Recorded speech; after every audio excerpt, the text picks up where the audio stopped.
Bonjour Adélaïde de Clermont-Tonnerre. Bonjour. Ce livre, c'est Je voulais vivre, c'est votre roman qui a décroché le prix Renaudot. Oh, combien mérité, parce que ce livre nous emporte. Alors vraiment, les lecteurs retrouvent Alexandre Dumas, mais vous êtes presque tombée amoureuse d'une héroïne, c'est Anne Milady, à laquelle finalement vous avez décidé de rendre une forme de justice, parce qu'il y a un passage d'Alexandre Dumas, Les Trois Mousquetaires, qui, quand vous l'avez lu, quand vous étiez toute petite fille, vous avez dit non, cette fille-là vaut autre chose. Et vous avez repris ce personnage. C'est tout à fait ça. Et en fait, ce livre, il naît d'une double honte. Indignation très tardive de ce que subit Milady, la redoutable, la méchante, la femme fatale et toxique, où on a oublié ce que lui infligent les hommes de son entourage, et en même temps une honte rétrospective, parce que moi, petite fille, je l'ai lu ce texte et relu, et Oui. j'ai été amoureuse d'Athos, et j'ai aimé d'Artagnan, et je considérais que Milady était une garce. C'était la méchante absolue. Mais oui, je n'avais aucun doute, et je trouvais absolument normal ce qui lui arrivait. Le féminicide. Le C'est quand même un féminicide. féminicide, c'est-à-dire qu'elle est assassinée. Mais elle est assassinée par son mari, une première fois, qui la manque, on ne sait pas trop comment, mais elle est miraculeusement, elle ressuscite de ce premier féminicide. Et ensuite, 10 hommes la capturent, font d'elle leur prisonnière, décident qu'ils vont faire son jugement en dehors de toute justice. Elle n'a pas d'avocat, on ne l'entend pas se défendre, et de surcroît, 2 de ces hommes sont l'un son ancien amant, l'autre son ancien mari. En termes d'objectivité, c'est pas Oui. totalement régulier. Oui, donc vous reprenez ce personnage de Dumas tout en aimant Dumas. Vous dites, à la fin, vous dites Dumas, cet ogre écrivain. Vous avez beaucoup d'admiration pour Dumas. En fait, c'est une déclaration d'amour à Dumas. Vous savez, Dumas, il est très à la mode aujourd'hui. Mais il y a quelques années, même quand je commence ce livre, il était assez mal considéré. Il donne tellement de plaisir, Dumas. Et puis, comme il a écrit des feuilletons, et puis comme il était aidé par des plumes, on considérait que c'était un peu de la sous-littérature. Et moi, je dis que Dumas nous offre la chose la plus importante pour aimer les livres, le plaisir, Oui. et qu'il ne faut pas le bouder. Alors, il y a un plaisir certain, extraordinaire. Dans votre écriture, d'abord, c'est un rythme, c'est un film qui défile sous nos yeux. Quand on lit, on ne peut plus décrocher. Et au fond, on est emporté parce que vraiment, c'est un livre qui donne envie de lire. Mais c'est une déclaration d'amour au livre. J'ai voulu faire exactement les livres que moi j'aime lire, à savoir un livre qui vous emporte, des personnages qui vous touchent, dont on a le sentiment, vous savez, que ce sont presque des gens réels et que quand on referme le livre, ils vont nous manquer. Donc j'ai fait tout ce que j'ai pu pour que cette Milady condamnée à 25 ans, victime d'un procès expéditif, eh bien, elle vive. Ça s'appelle « Je voulais vivre » et qu'elle revienne dans toute sa splendeur, sa méchanceté, mais aussi ses fragilités et ses failles. Vous dites d'ailleurs, Milady n'a pas eu la parole. Elle a rugi, gémi, mais elle ne s'est pas défendue. Alors voilà, celle qui la défend, l'avocate. Mais au fond, chacun peut se faire sa Milady, ce personnage. C'est exactement ça. D'une certaine manière, je rouvre le cas Milady. C'est un cold case de Oui. quelques centaines d'années. Et je vous mets, vous, lecteurs, en position de décider. Il y aura des témoins à charge, des témoins à décharge, d'Artagnan, une amie d'enfance, l'ancienne directrice de son couvent. Et puis, vous allez décider, lecteurs, après avoir vu les faits et entendu les témoignages, si vous confirmez la sentence, si vous lui accordez des circonstances atténuantes aussi, et c'est évidemment ce que j'espère, vous avez envie de la pardonner. Oui, alors on est au XVIIe siècle, au début et puis vers le 3/4 du siècle, et évidemment ça se répond avec d'Artagnan qui fait le siège de Maastricht, qui a un moment clé et qui va au fond nous donner des clés pour comprendre. Donc on est dans un aller-retour de l'histoire que vous nous racontez au fond, et on remet le puzzle en marche. Mais d'Artagnan, pour moi, est un fil rouge. D'abord, j'aime passionnément ce personnage et je voulais lui laisser la capacité de s'exprimer. Et il va porter les doutes d'Alexandre Dumas lui-même. Parce que ce qui m'a autorisé à faire ce texte, c'est qu'Alexandre Dumas change de vision sur son héroïne. Dans Les Trois Mousquetaires, elle est punie et c'est normal. Dans 20 ans après, son fils, le fils de Milady, parce qu'on oublie qu'elle est une mère, vient la venger. Et on commence à douter un peu de ce qui lui a été fait. Et à la fin de sa vie, Dumas, dans un dernier texte, montre que lui-même se demande s'il n'a pas commis un crime littéraire en exécutant Milady à 25 ans de cette manière. Alors, Milady, c'est Anne. C'est d'abord une petite fille qui frappe à un couvent.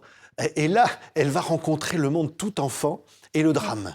Et ça commence comme ça, par le drame de la mort de sa mère. C'est tout à fait ça. Et en fait, ce qui est magnifique, c'est que Milady, c'est une figure de Dumas par excellence parce que c'est une femme qui réclame vengeance. Et la vengeance est omniprésente chez Dumas, notamment parce que lui a été, au fond, l'enfant d'un homme injustement traité, le fameux général Dumas, qui était un compagnon de Napoléon, lâché par Napoléon, mort dans la ruine et la misère. Et donc, Milady, c'est écrit la même année que Monte Cristo, Les Trois Mousquetaires. Sauf que Milady, sa quête de vengeance, est considérée comme fatale et toxique, alors qu'Edmond Dantès, qui demande justice dans Monte Cristo, tout le monde l'admire. Oui, ce qui est incroyable, c'est que cette petite fille va susciter une fascination. Elle est incroyable. Alors, elle a les yeux bleus, elle ne le sait pas. Et un jour, la mère supérieure lui dit « Mais regarde-toi dans une glace, tu vas voir ». Et donc, elle va découvrir, au fond, la force qu'elle peut avoir sur les autres, que ce soit des hommes ou des femmes. Et au fond, il est écrit « Milady n'était ni un homme ni une femme. T'es les deux ». C'est tout à fait ça, parce que cette jeune fille très touchante a une présence en même temps extrêmement forte, dérangeante. Elle est d'une intelligence supérieure, elle est assoiffée de culture, de littérature, elle va découvrir la vie à travers les livres, mais elle veut aussi se battre, elle apprend l'épée, elle apprend l'équitation. Donc elle est entre deux mondes, à une époque où pour une femme, on n'a que l'option du mariage d'une certaine manière ou du couvent. Elle veut tracer son destin avec la liberté d'un homme à l'époque où les femmes sont soumises. Oui, alors elle va évidemment connaître des hommes, l'amour, bien que parfois des rapports contraints. Elle va se demander ce que c'est tout ça. C'est un apprentissage. Mais il y a des tuteurs, des tutrices, le couvent, l'abbé qui va l'initier, elle va découvrir les livres interdits. Elle s'affranchit des choses que normalement on soumet les filles à cette époque qu'à être des servantes. Oui, elle est vraiment d'une liberté extraordinaire. Ce livre s'appelle aussi « Je voulais vivre » parce que c'est une femme avec une pulsion vitale magnifique. En dépit de tout ce qu'elle traverse, elle cherche sa part de bonheur, elle aime l'amour, elle aime les hommes, elle aime la vie et elle a envie de vivre pleinement sa liberté, ses désirs, ses ambitions. Et c'est évidemment très mal jugé à cette époque. Oui, elle est maligne. Elle est très maligne, très intelligente, elle sait se cacher, elle surprend. Et alors, il y a ceux qui témoignent dans cette espèce de reconstruction plus tard, en disant, voilà, la femme terrible, etc., elle a tué, elle a trompé, elle a poussé au suicide, c'est horrible, cette femme est horrible. Et nous, on découvre, grâce à vous, on découvre tout autre personnage. Et c'est tout à fait ça, parce que le point fondateur, c'est qu'on accuse Milady, à moins de 15 ans, d'avoir détourné un prêtre du droit chemin. Et à l'époque, ça nous paraît très normal, mais aujourd'hui, une jeune femme qui n'a même pas 15 ans et qui détourne un prêtre, on peut se dire, mais au fond, il a le double de son âge, qui détourne qui? Et ensuite, tout se déploie. Cette jeune femme a été marquée au fer rouge, pareil, sans jugement, en dehors de toute justice. Marquée pour qu'on dise c'est une catin. Une catin, une prostituée, une dévoyée. Qu'on le sache définitivement. Exactement. Et ce qui est intéressant, c'est qu'on est aussi en plein dans l'époque de la chasse aux sorcières. Et si vous réfléchissez, elle est montrée par Dumas comme une forme de sorcière, parce que la première chose qu'on cherche sur le corps d'une femme qu'on soupçonne d'être sorcière, c'est la marque du démon. Eh bien, quand elle reçoit ce sceau dans sa chair, d'une certaine manière, elle est condamnée et elle va pourtant se battre parce qu'elle est d'un courage hors norme. Et des hommes disent, mais au fond, je savais que j'allais à ma perte, mais je ne pouvais résister à Milady, à Anne, je ne pouvais pas. Et c'est ça qu'on lui reproche, d'être trop désirée. Trop désirée, trop désirable. Sa beauté, finalement, emporte tout. On oublie de savoir qui elle est intérieurement. Et dans Dumas, elle est un objet de désir, un objet de haine. Et dans Je voulais vivre, j'en fais un sujet où on comprend que derrière cette femme ô combien désirable, il y a une jeune fille pleine d'appétit et d'idéal. Oui, et c'est vrai que vous dites à la fin du livre, oui, j'admire son souffle, sa tendresse, son humour, cette manière qu'elle a de prendre et de donner du plaisir à foison. Il n'est pas de ceux qui s'économisent. Il balaie d'un revers de sa main puissante les complaintes et les critiques des petins, les peines à jouir des lettres. Ça, c'est pour parler de Dumas. Les puritains, les pointilleux, les doctes ou les paresseux, ceux qui hésitent et qui piétinent. Au fond, Dumas s'identifie à son héroïne. Oui, il y a quelque chose de ça, c'est-à-dire, comme Flaubert disait, Madame Bovary, c'est moi, il donne à cette femme, et il faut rendre à Dumas d'avoir créé la première femme puissante, redoutablement intelligente, politique, espionne de la littérature. Et ce personnage a marqué des générations. Et d'une certaine manière, moi, je me suis glissée dans l'atelier d'écriture de Dumas et j'ai décidé de déployer, d'aller dans tout ce qu'il n'a pas dit, dans les blancs et les silences qu'il a laissés, pour lui donner une autre histoire. Ah, votre écriture est absolument incroyable. Anne a l'art d'alléger les pesanteurs, elle a fait du cheval, ce qui est aussi une manière de liberté. Elle va voir comment elle se positionne sur l'animal. Elle taquine son compagnon, le défie. Olivier, piqué au vif, lance son cheval au galop. Ils font la course parfois. Elle arrive à le devancer et tourne vers lui son visage rieur. Ils filent sans retenue, grisés par le vent qui fouette leur peau, humidifie leurs yeux.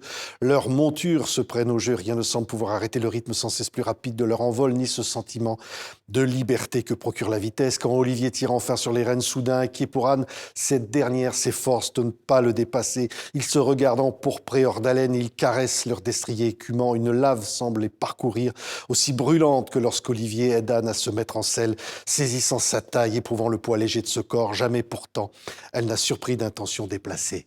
Et là, on est dans la sensualité débordante. Oui, cette femme est d'une grande sensualité. Elle commence mal sa vie sensuelle avec un prêtre qui, malheureusement, lui demande son dû d'une manière qui ne lui fait pas plaisir.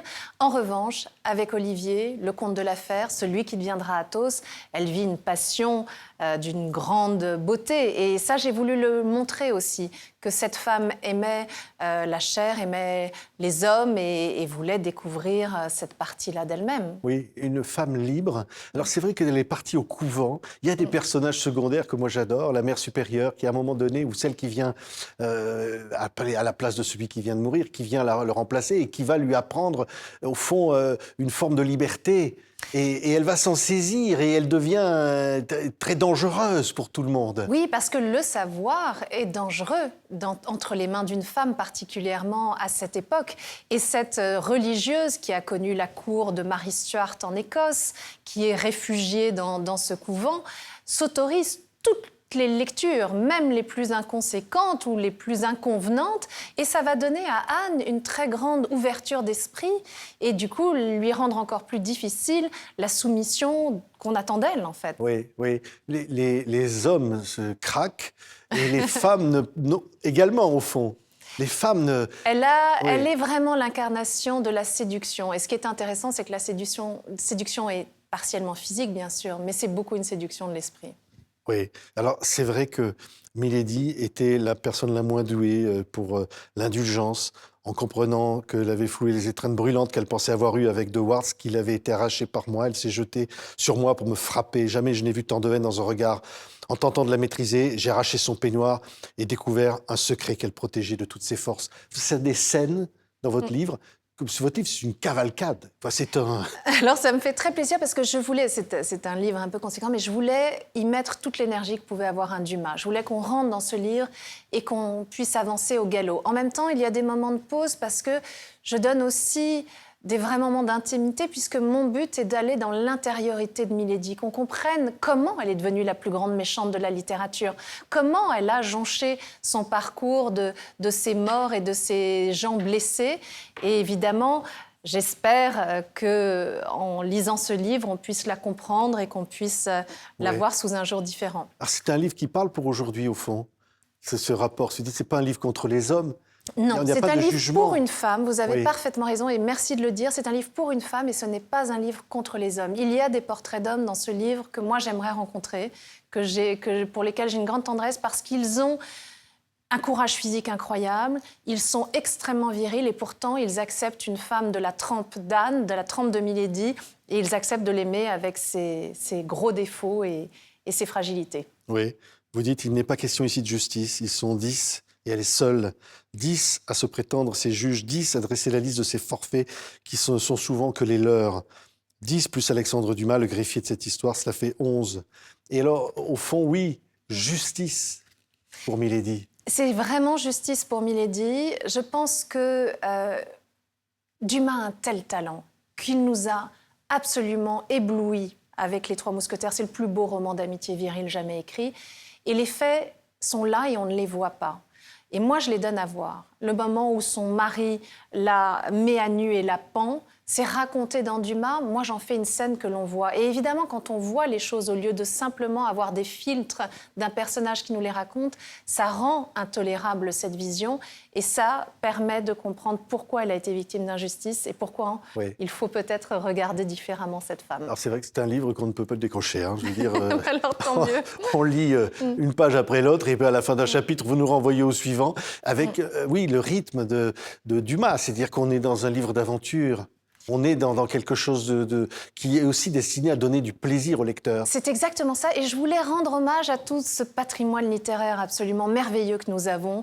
Ce grand roman français du 19e siècle, qui sont des fresques avec un souffle extraordinaire. Et je suis tellement heureuse de ce prix Renaudot, justement parce qu'on a en ce moment beaucoup d'autofiction avec des textes magnifiques, mais laissons aussi une place à l'imagination, au roman qui permet de s'évader, qui permet d'être emporté et qui est dans la grande tradition française de la littérature aussi. Oui, chaque chapitre dure 2-3 pages. Donc c'est ça aussi, c'est que vraiment on est dans l'essentiel des choses. Je voulais vivre. Au fond, ça rejoint le titre du livre. Oui, c'est tout à fait ça. Donner...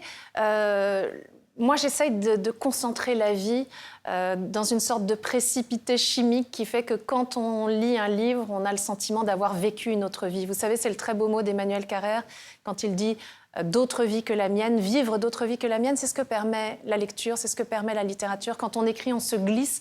Vous vous êtes glissé dans la peau d'une femme qui était Milady le temps de ce livre. Moi, je me suis glissée dans la peau de d'Artagnan le temps de ce livre. Et c'est un exercice de compréhension de l'autre qui me semble plus que jamais nécessaire aujourd'hui. On revit dans cette époque où on fait des saignées pour se soigner. Les objets, les jeux, lesquels on s'amuse, les odeurs, tout est là. On recrée par la littérature et par les mots un monde. Mais c'est exactement, ça me touche parce que je voulais à la fois écrire avec une langue contemporaine, parce que cette héroïne est tellement contemporaine. Elle parle des hommes et des femmes d'aujourd'hui, des femmes qui sont encore aujourd'hui victimes des hommes et d'un corps qu'elles n'ont pas le droit de posséder, parce que c'est un crime de possession, ce que font ces hommes dans Les Trois Mousquetaires. Mais en même temps, je voulais qu'on puisse avoir l'impression de lire à la bougie, sentir la sueur des chevaux, le cuir des selles, le cliquetis des épées, qu'on soit transporté dans une époque, bien que la langue reste très contemporaine. Ouais. Si vous y prêtez attention, Anne a laissé sa marque partout, dites-vous. Derrière le costume de Milady, j'entends battre le cœur d'une petite fille, puis d'une jeune femme pleine de force et d'idéal. Descendez de cheval, posez votre épée, écoutez. Sa voix, sous les orgues chrétiennes et les orchestres virils, je l'entends. Elle est claire, elle est déterminée, sa voix de femme au temps des hommes. Oui, c'était ça. En fait, cette femme, aujourd'hui, on l'admirerait. Et on aurait dû l'admirer en lisant Les Trois Mousquetaires dès le départ. Elle a l'oreille de Richelieu, elle déjoue le plus grand complot contre la couronne de France. D'ailleurs, c'est peut-être elle qui est du bon côté de l'histoire, c'est peut-être elle la patriote. Alors que les Trois Mousquetaires aident la reine, finalement, Anne d'Autriche, à donner son cœur à l'ennemi du royaume. Elle défend la France et elle défend le roi.